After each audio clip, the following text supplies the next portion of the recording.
இன்று தேய்பிறை அஷ்டமி. நம் ஆலயம் சென்று செவ்வரளி மாலை சமர்ப்பித்து செவ்வாழைப்பழம் நைவேத்தியம் வைத்து தேங்காய் அல்லது பூசணிக்காயில் நெய் தீபம் ஏற்றி வழிபாடு செய்யலாம்.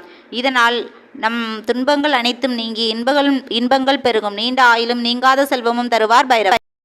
இன்பங்கள் பெருகும். நம்மை எதிரிகளிடமிருந்து உடனிருந்தே தீமை விளைவிக்கும் துரோக சிந்தனை கொண்டவர்களிடமிருந்தும் மந்திர தந்திரங்களிலிருந்தும் நமது செல்வங்களை கொல்ல போய்விடாமல் வீண் விரயமாகாமலும் தடுத்து அச்செல்வங்களை மகிழ்ச்சியடைய துணை நிற்பவர் பைரவமூர்த்தி.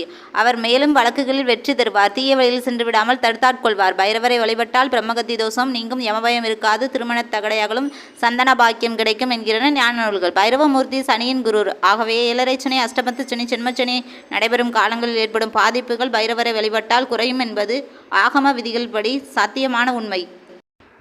உங்களுக்கு பைரவர் பிடிக்குமா? கமெண்ட்ல சொல்லுங்க ஃப்ரெண்ட்ஸ். இந்த வீடியோ பிடிச்சிருந்தா லைக் பண்ணுங்க, ஷேர் பண்ணுங்க, சப்ஸ்கிரைப் பண்ணுங்க. Bye bye from Sakthi Siva.